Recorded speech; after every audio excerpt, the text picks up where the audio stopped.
Good evening and welcome to Scotland at 7. My name is Patryk Witkowski and this evening we are joined by William Duguid. William, it's lovely to have you again. Lovely to be back, Patrick. Our first story is the Middle East update, where at least 50,357 Palestinians have been killed and 114,400 injured in Gaza since the 7th of October 2023, according to the Gaza Health Authority. 15 Palestinian paramedics and rescue workers, including at least one United Nations employee, were killed by Israeli forces one by one and buried in a mass grave 8 days ago in southern Gaza, the UN has said. According to the UN Humanitarian Affairs Office, OCHA, the Palestinian Red Crescent and civil defense workers were on a mission to rescue colleagues who had been shot at earlier that day when their clearly marked vehicles came under heavy Israeli fire in Rafah city's Tel al-Sultain. A Red Crescent official in Gaza said that there was evidence of at least one person being detained and killed, as the body of one of the dead had been found with his hands tied.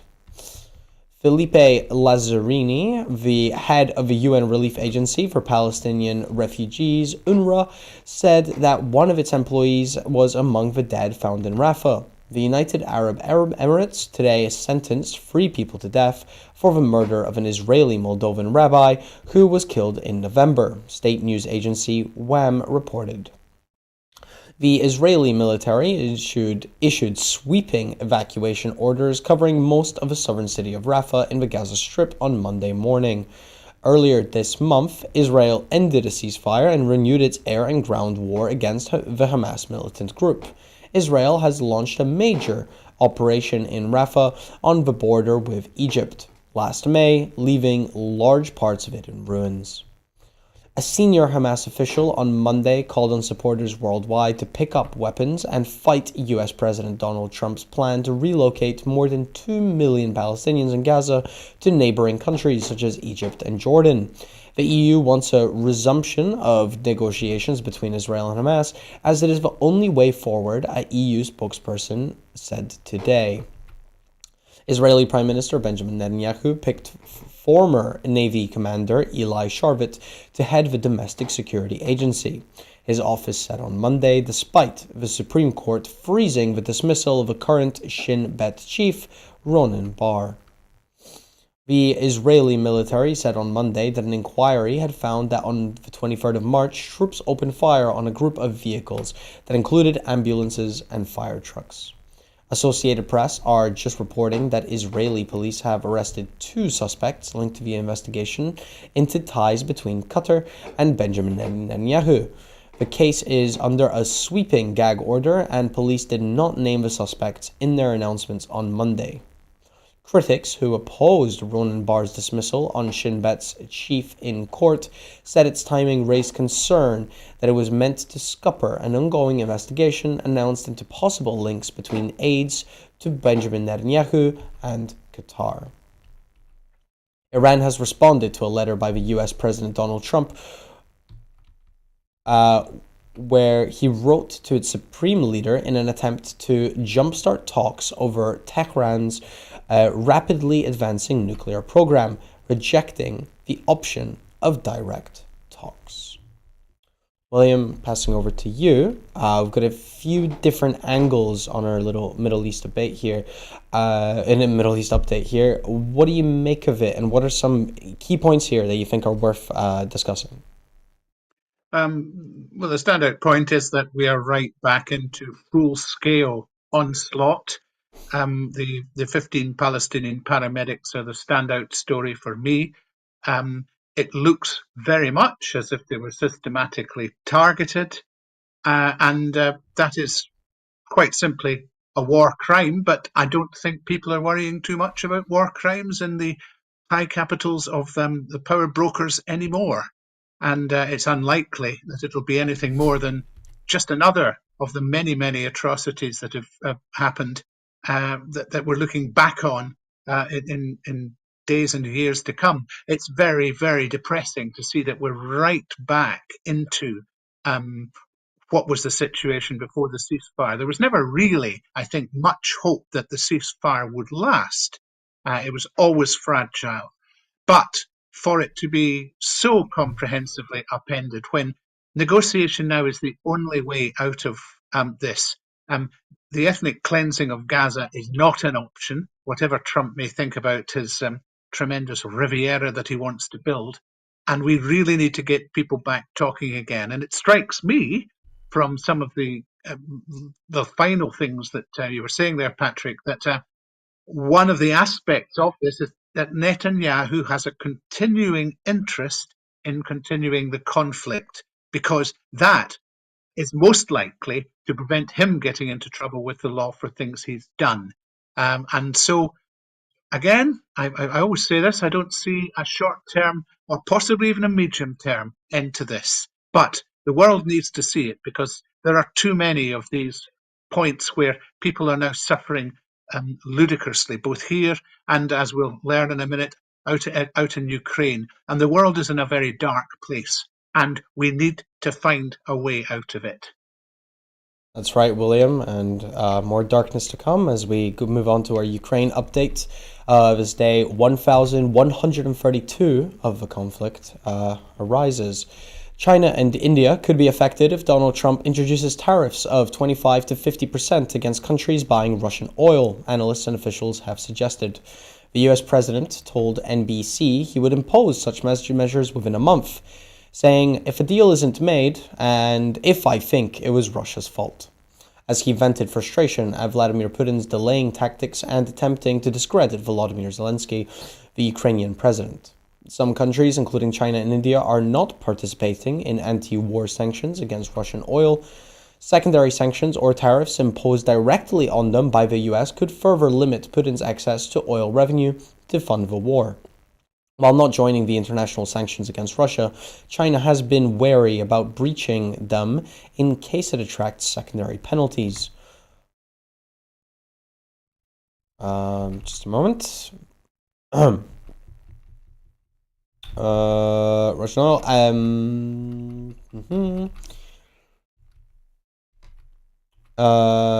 Just gotta find my place again. Some countries, including China and India, are not participating in the anti-war sanctions against Russian oil. Trying to avoid any secondary sanctions or tariffs imposed directly on them.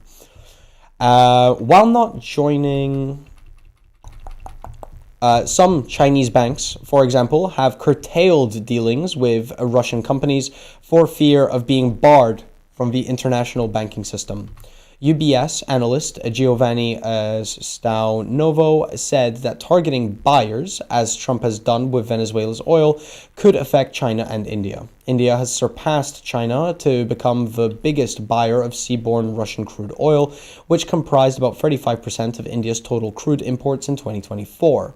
There have been concerns since the beginning of the war about India being a, quote, backdoor for Russian oil exports. William Reinsch, former senior U.S. Commerce Department official, now at the Center for Strategic and International Studies, said the haphazard way Trump has announced and threatened tariffs left questions unanswered, including how U.S. officials could trace and prove which countries were buying Russian oil. Trump also claimed on Sunday that Ukraine's president, Volodymyr Zelensky, was trying to back out of a rare earth deal, and if he does, that he's got some problems, big problems, is the quote from Trump. The White House is demanding the first cut of all Ukraine's mineral resource revenue for years, plus interest, in return for military aid. Zelensky has been open to a deal, but cautious about the terms, while the Trump administration has been on again, off again about getting it signed. Russia bombed the city of Kharkiv in northeastern Ukraine for the second night in a row, injuring 2 people, sparking fires and damaging a kindergarten and private houses, Ukrainian officials said early on Monday. The attacks lasted most of the night, said Kharkiv's mayor, Ihor Terekov. On Sunday, Zelensky said Moscow had fired more than 1,000 drones in the past week and called for a response from the US and other allies. Russia's defense ministry claimed on Sunday that its forces have gained control over Zaporizhia, a settlement in Ukraine's Donetsk region. The village is unrelated to the Zaporizhzhia nuclear power plant, which is in another region. The claim over this territory being garnered is unverified. Ukraine's military said on Sunday that it destroyed 65 out of the 111 drones launched by Russia during an overnight attack. It added that another 35 drones were locationally lost without causing damage, typically a reference to electronic jamming, but damage was reported in the Kharkiv, Sumy, Odessa, and Donetsk regions. William, passing over to you, what do you make of the developments over in Ukraine? Well, the conflict continues, and the bombing of civilian areas continues. But the standout story again, and it gets everywhere, isn't it? It's Donald Trump, who's now reportedly a little angry with Putin and thinking in terms of tariffs that may or may not affect Russian oil and China and India and other secondary sources. And it may well be that Trump has now cottoned on to the probability that Putin really isn't interested in peace at this point, because Putin has the upper hand in the war, and why should he not proceed a wee bit further? What has he got necessarily to gain apart from his existing gains by peace? There was nothing in anything Trump was speaking to him about that was necessarily going to cause him any great trouble. And the question then is, just how much of a deal maker is Donald Trump? He thinks he's a great deal maker. I don't think he's a great deal maker. I think his track record in the US is pretty ropey. But more to the point, he constantly talks about what he's got or what the other side's got. Remember him telling Zelensky, you don't have any cards. And then he'll talk about what cards he's got. That's not what a negotiator does. That's not what a deal maker does. You keep things close to your chest. But if Trump ever had those skills, he certainly lost them now. And he may well have thought that he would manipulate Putin and get something out of him. And he'd also, hopefully, he thought, manipulate Zelensky and get something out of him, e.g. the rare earth deal. But I think Putin has been doing the manipulating all along, and we're beginning to see that, and maybe Trump's getting a bit pissed off with it. It'll be interesting to see how that connection between Trump and Putin develops in our future stories. Shifting over to Scotland, where the Scottish Government has a new plan for strengthening Scotland's NHS. Scottish Health Secretary Neil Gray has outlined the Scottish Government's plans to improve NHS access, reduce waiting times, and shift care from hospitals to primary care through the Operational Improvement Plan. The plan, supported by an additional £200 million budget, by £200 million in the 2025 to 26 budget, aims to create 150,000 extra appointments and procedures. This investment will be used to streamline hospital flow and enhance regional and national cooperation. By 2026, 95% of referrals will be seen within 6 weeks, with new services in radiology, mobile scanning units, and additional staff supporting the effort to reduce backlogs in procedures such as MRI, CT, ultrasound, and endoscopy. As part of improving hospital flow and expanding community care, the Scottish Government will increase the hospital at home service to at least 2,000 beds by the end of 2026. This service will provide hospital level care at home and is set to become the largest hospital in Scotland. Additionally, specialist frailty teams will be placed in every A&E department by summer, and flow navigation centres will help direct patients to the most appropriate services, reducing the need to wait on A&E. In primary care, £10.5 million will be invested to prevent heart disease and frailty, making it easier for people to access GPs, dentists, optometrists, and pharmacists. Digital services will also be expanded to modernize NHS systems. The digital front door app, which allows patients to access hospital appointments and find local services, will launch in Lanarkshire in December, with a nationwide rollout planned for 2026. The Operational Improvement Plan focuses on 4 key areas: improving access to treatment, shifting care from hospitals to primary care, expanding digital and technological innovations, and working proactively with communities to prevent illness, With this plan, the Scottish Government aims to address current pressures and improve overall patient care. William, listening to some of these ideas on the surface, I just wondered how you felt about some of these. How do you feel about bigger reliance on at-home care or expanding digital features? Well, the Scottish NHS, which has always had its budget very slightly constrained, has always had to be quite adaptable and innovative about how it does things. And it seems to me that these changes are in that kind of vein. Um, I think they're a great plan, and if they can pull it off, it'll be an improvement, I think, to certainly to access. That would be fantastic, but also to speed of care, which has really been in the doldrums everywhere in the UK since COVID, let's face it. And if we can make inroads into that, that's important. I'm very slightly skeptical about just how easy it will be to deliver the improvements that are cited. That's my only issue with it. For one thing, the extra 200 million, much of that I'm sure will be taken up with the national insurance increase that's being paid to employers. So it's not all going to go into changing around how the service works. Secondly, we still have, I think, a bit of a skills shortage and perhaps a people shortage since Brexit.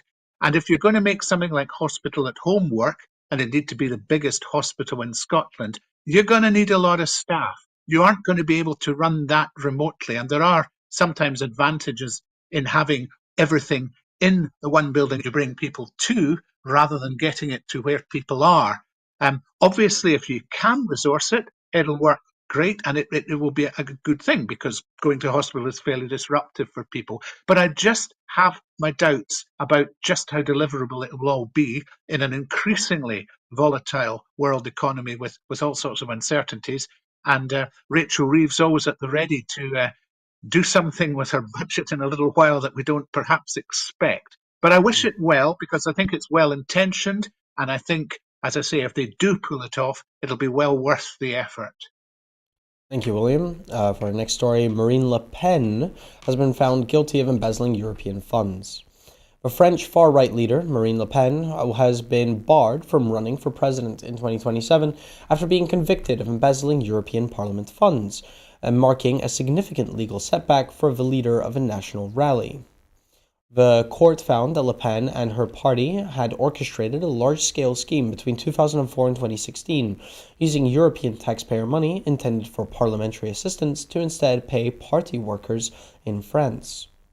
This illegal practice, involving fake parliamentary assistant contracts, resulted in losses of €4.5 million. Le Pen was sentenced to a 5-year ban from holding public office, which will take effect immediately, despite her intention to appeal the decision. In addition, she was handed a 4-year prison sentence, with 2 years suspended and a €100,000 fine. The prison sentence will not be enforced until the appeal process is concluded, which may take several years. The ruling has caused a stir in France, particularly among RN supporters, who have strongly condemned the decision. While some politicians argue that it undermines democracy, others emphasize that the importance of upholding the rule of law and the independence of the judiciary. The French Socialist Party has called for respect for the justice system's authority, reinforcing the principle that legal decisions must be respected. Although Le Pen will retain her current position as the member of the French Parliament for Pas-de-Calais, she will not be allowed to stand for re-election during her ban. Her hopes of running for president for a 4th time in 2027 were central to her political aspirations, particularly on an anti-immigration platform. With Le Pen unable to lead the party in an upcoming presidential race, the RN will need to select a new candidate. Jordan Bardella, the party president, is seen as a potential successor, though his relative inexperience could be a concern.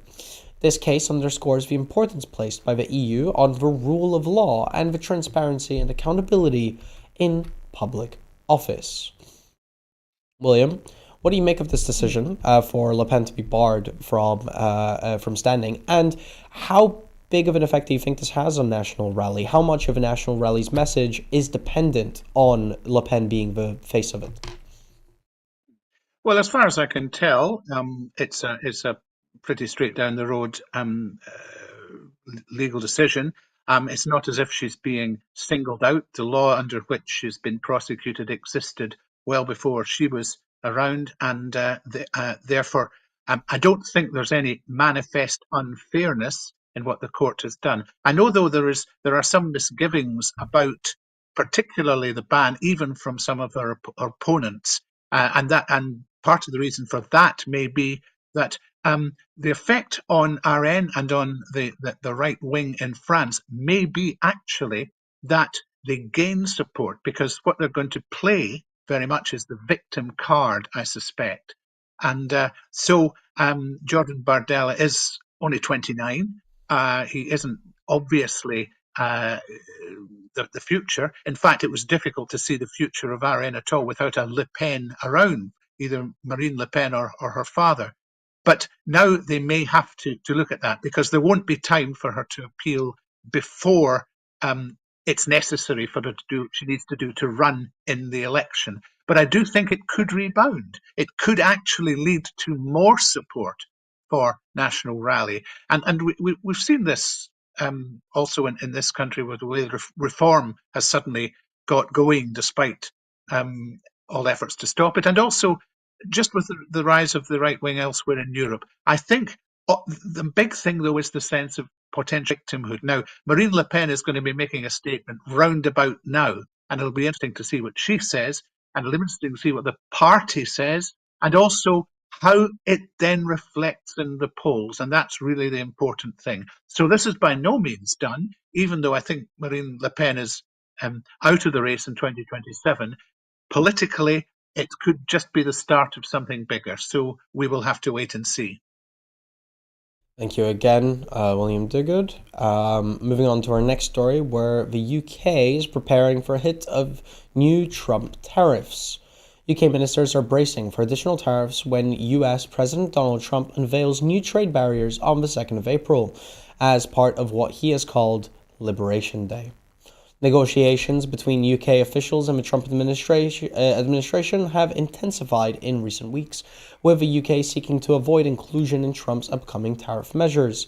A key concern is the economic impact. Experts predict that a 20 percentage point increase in tariffs on the UK goods and services could reduce the UK economy by 1%, potentially forcing tax hikes later this year.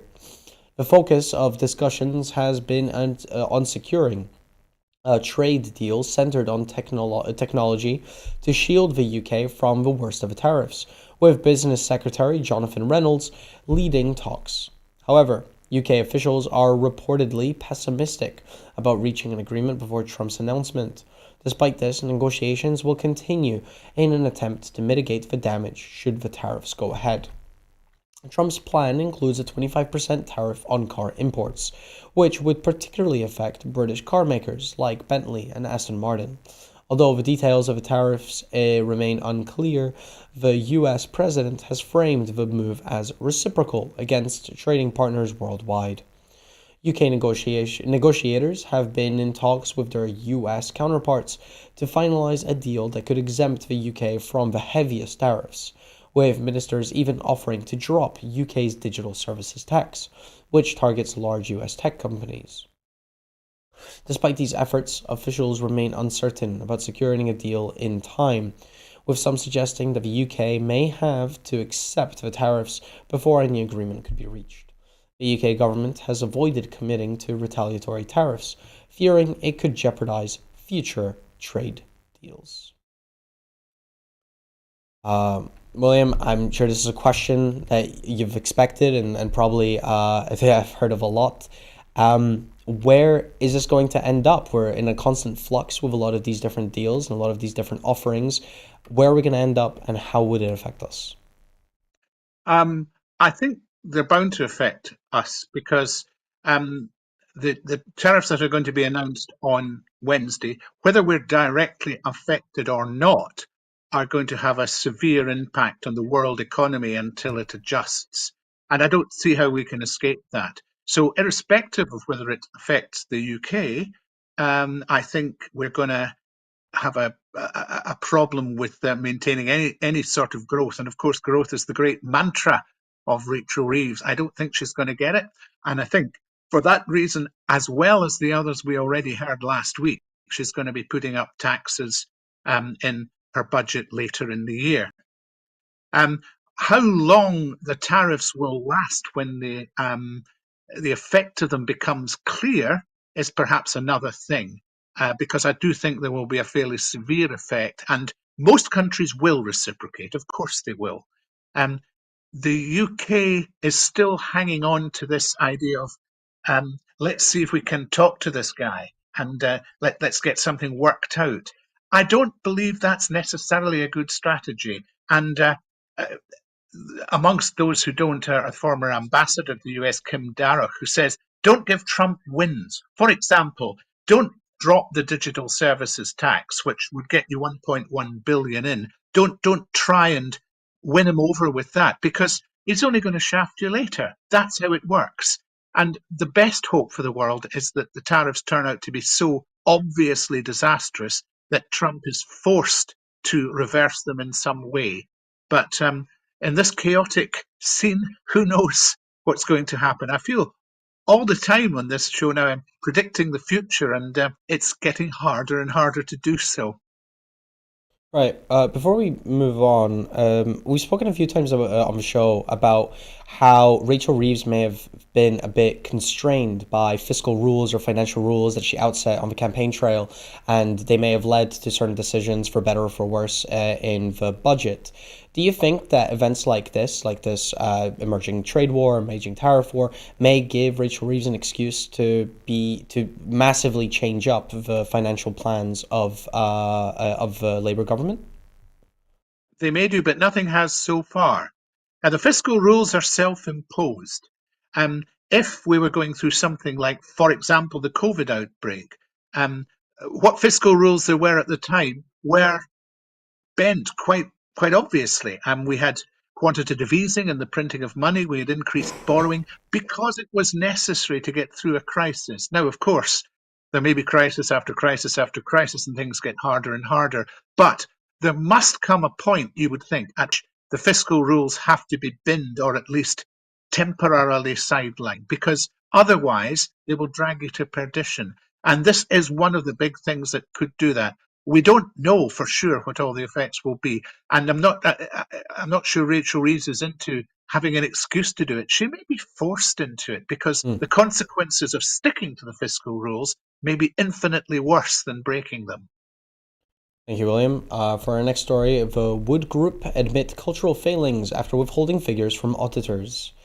Aberdeen-based oil services company John Wood Group has admitted that its financial results will need to be restated following an independent review that uncovered cultural failings and management pressures to withhold information from auditors.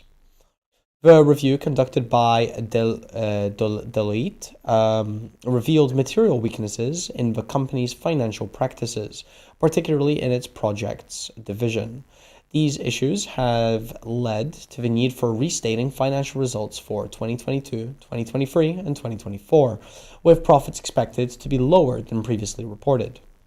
The problems primarily stemmed from legacy lump sum turnkey projects, where contractors handle all aspects from design to construction, and from incorrect application of accounting standards. Deloitte has identified management pressures to maintain previously reported positions, including unsupported accounting decisions and over-optimism. Wood's shares dropped by 31% following the announcement uh, and are down 84% over the past 5 years. The company, which employs 35,000 people, emphasized that there were no material issues in its other divisions, including consulting, operations, and investment services. It has taken steps to address the situation, including replacing key personnel to finance and strengthening governance and internal controls.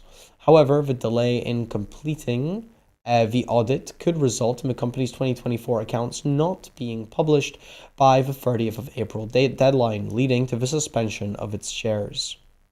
Wood Group, which is in talks with Dubai-based Sidara about a potential takeover, has seen previous bids, including one from U.S. fund Apollo Global Management, rejected. Sidara, a group of engineering and design companies, has extended its deadline to make a firm offer for the company until the 17th of April. Okay. William, what do you make of our ability to sort of spot these sort of misprojections in company portfolios? This is probably a decently difficult progress. And what do you make of this story individually? Well, it's clear there has been a culture problem within the company. Cultural failing sounds a bit of a euphemism. Basically, they have um, their accounts have basically lied about their profits for 3 years. Lied might be a bit of a strong statement, but they need to be restated on the basis of some accounting conventions that they have not been applying.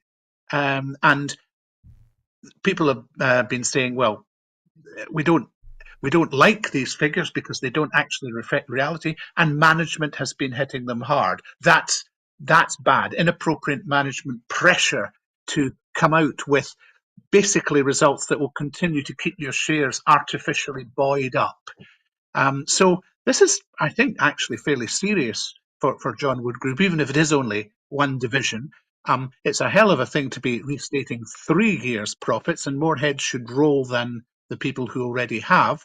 And I would think the people with a whip hand probably are Sidera sitting in Dubai, um, and they should be holding off making a bid just for a while because the shares are falling fast. And if they're suspended on the stock market, that might be the time to get to the company really cheap.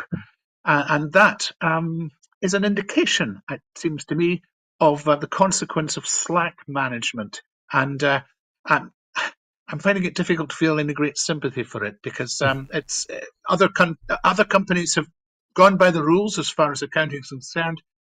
This particular group hasn't, and I suspect they deserve everything that's coming to them. Thank you, William. The anti-scam campaign groups urge police forces to get tougher on fraudsters. Anti-scam campaign groups are urging tougher action on fraudsters, accusing them of scamming millions of pounds with little risk of penalty. This comes as UK fraud rates surged by 19% last year. The call for stronger enforcement follows the exposure of a $35 million scam call center operation earlier this month, which targeted people in the UK. The leak shared by Swedish broadcaster SVT included over 1 million scam calls from the Georgian operation, which affected victims worldwide, particularly in the UK. For the 2,000 victims, about 650 were based in the UK, with some losing over £100,000 each. The UK government has recently announced an expanded fraud strategy to tackle rising fraud rates, alongside efforts to pursue criminals more aggressively. Fraud Minister Lord Hanson, launching the initiative, stressed the need for coordinated action and noted the money lost to fraud often funds other criminal activities. However, fraud experts highlight the difficulty of tackling organized gangs operating outside the UK, often using complex online methods. George Abraham from the Global Anti-Scam Alliance called for more resources for law enforcement, arguing that scams are treated as a penalty-free crime.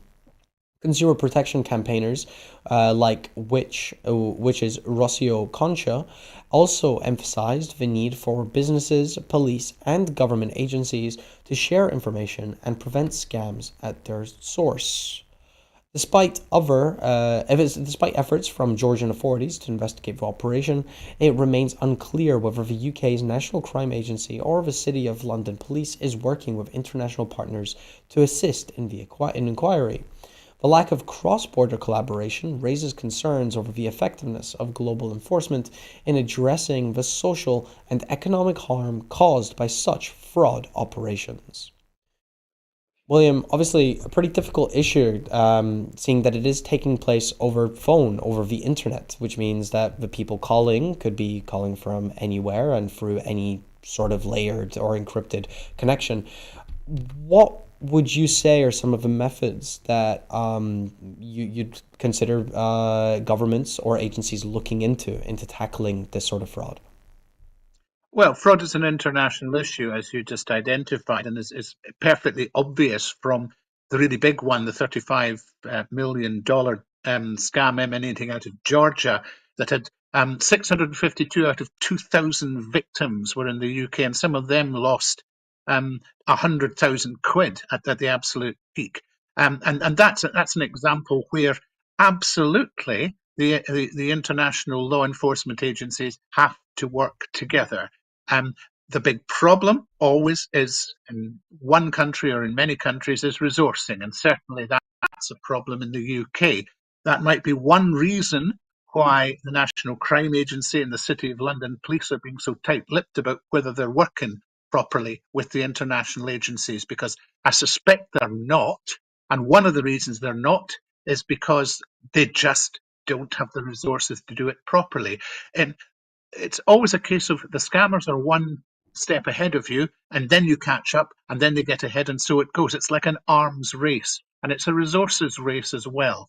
And until um, Britain particularly takes it seriously, I think you'll still get folk in this country hit by scammers, and really quite badly. And yes, it will appear to many as a penalty-free crime. And to the poor victims, they have to live with the results of it possibly for the rest of their lives. Thank you, William. Back in the US, Trump claims that he can run for a third term. Donald Trump's recent remarks suggesting he could pursue a third term as US president have raised concerns, despite being explicitly prohibited by the US Constitution. His comments have sparked debate over potential for him to attempt such a move. Trump, when asked about the possibility of staying in office for a third term during an interview on NBC's Meet the Press, stated that there were methods by which he could do so. Despite the 22nd Amendment in the U.S. Constitution barring any individual from being elected president more than twice. Although Trump's remarks were vague, some have raised alarm, recalling his actions during the January 6th events, which underscored his disregard for constitutional boundaries. The 22nd Amendment, which restricts presidents to two terms, has been clear on the issue. However, some Trump supporters have suggested potential loopholes, such as a term-limited president running as a vice presidential candidate and assuming the presidency if elected president steps down. Legal experts, such as former Nixon counsel John Dean, have pointed out that while these ideas have been debated, they do not align with a Constitution's intent. In response to Trump's rhetoric, critics, including members of the Democratic Party, have accused him of authoritarian tendencies, with some drawing comparisons to dictators. However, few Republicans have expressed support for amending the Constitution to allow for a third term. Any such amendment would require a two-thirds majority in both houses of Congress and ratification of three-quarters of state legislatures, making it highly unlikely. I suppose one topic that comes up a lot with this new term of a Trump presidency is it's all well and good to have certain rules written down, but you need people to enforce them. This is constant conversations around Doge or around like unconstitutional merits and certain executive orders. How good of a job do you think the branches of power are doing in holding Trump to account? Or do you think they're going to be expanding their accountability for him as time goes on? I think the checks and balances in the U.S. Constitution and in other places are under severe strain at the moment, and also Trump is really getting wired into criticizing judges for some of the decisions that go against him. And ironically, so far, I think only the Supreme Court has, which we would have thought had a built-in Republican majority, might be the last hope, really, in some ways. In terms of Trump getting a third term, I actually don't think that's going to be the problem. And I doubt that it's the intention of the people behind Trump, the Project 2025 people. I'd be looking more at shifting Trump aside when he becomes less useful to you and sticking in J.D. Vance for as long as you can. If J.D. Vance takes the presidency, having been vice president, more than halfway through the Trump term, he gets 10 years, even if you bother to have elections. He gets the end of the Trump presidency plus another two of his own, because, of course, he hasn't been elected as president. In terms of that little loophole, by the way, which was considered by Hillary Clinton, who thought she might put Bill in as vice president, and then she thought better of it. There is also a 12th Amendment, which of course was well before the 22nd Amendment, that says that no person who is ineligible for the role of president uh, can stand as vice president. Hmm. And you could argue that once Trump's had his two terms, he's ineligible. I mean, it was originally intended to stop people who were too young from standing for president, because you have to be 35 years of age. But I think it would also fit this case. And I think the Supreme Court, at the end of the day, would probably back that 12th Amendment. So whether or not it will happen, I don't think it's the main problem. And please bear in mind, Trump is 78 now. And if he gets a third term, he'll finish at the age of 86. It was too old for Biden, and it's certainly going to be too old for Trump. Thank you, William. Our next story is the Scottish Government introducing new Scottish benefits to replace the DLA. Scottish Security Scotland has started transferring over 66,000 disability living allowance rewards to the new Scottish Adult Disability Living Allowance. Just to read that again, sorry. That's the start of a transfer of 66,000 Disability Living Allowance awards to the new Scottish Adult Disability Living Allowance by the end of the year. The transfer, which began recently, will see people receiving the Scottish benefit instead of the DLA from the Department for Work and Pensions. The transition process is designed to be seamless, with no gaps or reductions in payment. Claimants will not need to take any action, as the move will happen automatically.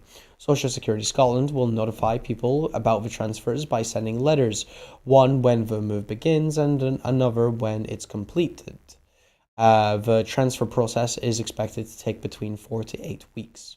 Shirley Ann Somerville, Cabinet Secretary for the Social Justice, reassured people that their payments would transfer securely and without disruption. She highlighted the Scottish Government's commitment to ensuring that everyone receives the financial support they were entitled to, regardless of the changes to welfare policies introduced by the UK Government. The Scottish Adult DLA was introduced to replace the UK Government's Disability Living Allowance, ensuring that those already receiving DLA continue to get support. It is available for adults who are still receiving DLA as of the 21st of March 2025, although it is not open to new applicants. People born after the 8th of April 1948 will be able to apply for adult disability payment once their transfer to Scottish Adult DLA is complete. Social Security Scotland encourages claimants to seek independent advice before deciding which benefit is most suitable for them, as some may be better off with one benefit over the other. Once a claim for adult disability payment is made, individuals will not be able to return to Scottish Adult DLA. For adults of working age newly in need of disability support, applicants for adult disability payment are open. Pensioners can apply for pension age disability payment, and most of Scotland, pensioners can apply for pension age disability payment in most of Scotland, or continue to claim attendance allowance from the Department of Work and Pensions, where it is applicable. William, talk to me about why the Scottish Government needed to bring in their own form of a DLA. Well, I read through all of that and became quite confused with all the terminology, I've got to say. So I'll I was trying to simply make it put it clear. down. Sorry about No, that. oh, it's not your fault. No, I read what the Scottish Government put out, and I still didn't understand all the terminology. But Let me just say this. Part of the reason why the Scottish Government wanted to take on welfare, which they're doing bit by bit, and if only they could go slightly faster, was really the cultural reasons. Because the Department of Work and Pensions has something of a hostile environment for claimants. I don't think that's going too far to say that. And I do think that the Scottish, certainly anecdotally, I've spoken to people who've been receiving the Scottish benefits, um, there's much less of an issue with with having to, for example, apply for the same thing again and again and again, years apart, when clearly it's a lifelong thing. So the motivation for me is cultural. I think it's benign. I think it's a good thing for them to be doing. And yes, I hope it's smooth, and I hope they just get on with getting everything else across as fast as possible. Thank you for that, William. And for next up, the Scottish Government brings in a new operating code for Scotland's tied pubs and bars. New measures to protect Scotland's tied pub tenants have come into effect, aimed at improving their rights and creating a fairer business environment. The Scottish Pubs Code, which started today, allows tenants to stock a wider range of beers, benefiting local breweries and offering more choice to customers. It also requires pub-owning businesses to give prospective tenants clearer information about costs and business operations, enabling more informed decisions. Further changes to the code are set to be introduced in June, including allowing tenants to request new lease options that offer greater control over their business operations. An independent Scottish Pubs Code adjudicator, Sarah Haviland, has been appointed to oversee the implementation of the code and resolve disputes. Tom Arthur, the Scottish Employment Minister, has stated that the new measures could benefit both tenants and customers. He emphasized that they would help re-establish a fairer relationship between tenants and landlords, while also increasing the variety of local draft beers available in pubs. Scotland is home to an estimated 700 tied pubs, accounting for 16% of all licensed establishments. In this system, tenants lease pubs from a pub-owning business and are required to purchase their beers and other products exclusively from the landlord. The new rules are expected to reduce costly disputes and help ensure the future of the tied pub sector. The effectiveness of the code will be reviewed in 2026 and every 3 years thereafter. Sarah Haviland, who was appointed in June 2024, has a background in law and regulatory roles, including her work as the certification officer of Northern Ireland. Now, William, some of these terms are honestly a little bit new to me, of the concept of a tied pub, and the relationship of landlords controlling what kind of drafts or beers can be available. How much of an impact do these rules make, do you think, from what you can tell? Well, the idea was that I mean, tied pubs. You're the pub owner, which will typically be a brewery or a brewery chain, will want you to sell their beers and a very limited range of other ones. It has to be said, and some people find that just a little bit of a constraint, and therefore this is something that I think will make a difference in that regard. And if people are finding that they have a better range to choose from, they may visit pubs more frequently. And that is important because the hospitality sector is under severe stress at the moment for a number of reasons. I mean, energy costs being one of them, the fact that people have very little money to spend is another. And so every little helps. And certainly everything that improves the relationship between tenants and the pub owners is likely to be a good thing. So I'm for this, and again, I hope it succeeds. Thanks again, William. And for our final story of the day, where the Scottish Land Commission, a statement on the sale of land holdings by the Clan Donald Lands Trust. In a statement on the sale of land holdings by the Clan Donald Lands Trust issued today, the Scottish Land Commission has said the following. The Clan Donald Lands Trust has recently announced it is selling its land holdings.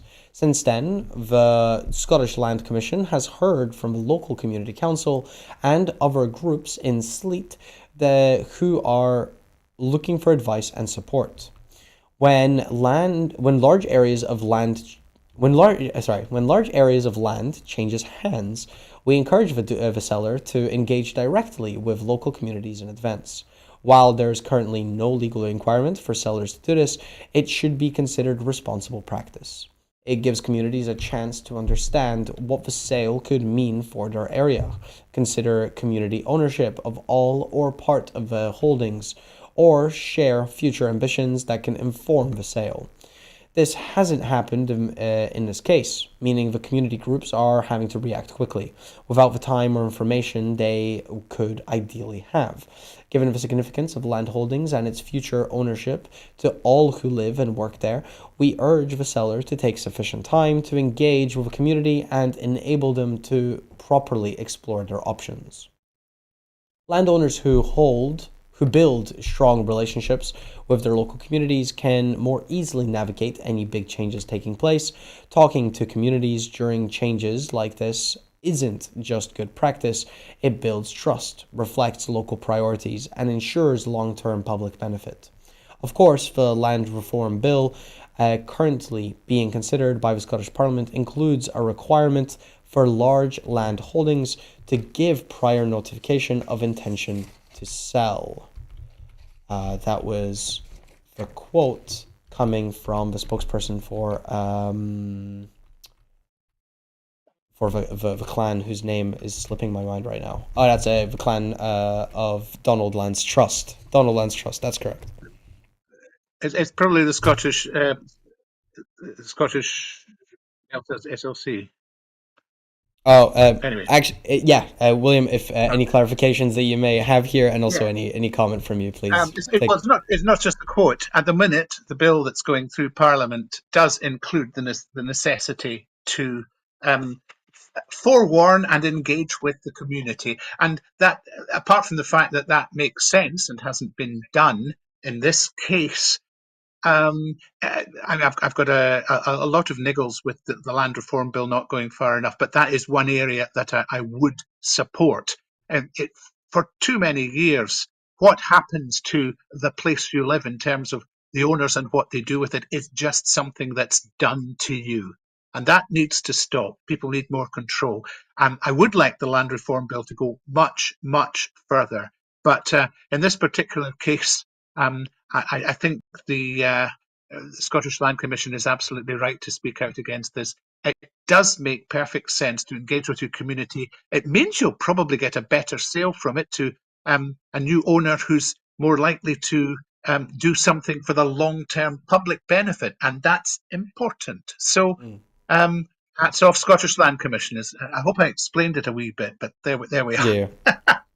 No, thank you so much. I understand it now. I see. I did a little bit of a misreading, but yes, it was a statement from the Scottish Land Commission on the land holdings. I see that. Does that wrap up your thoughts on that story, William? Just clarifying.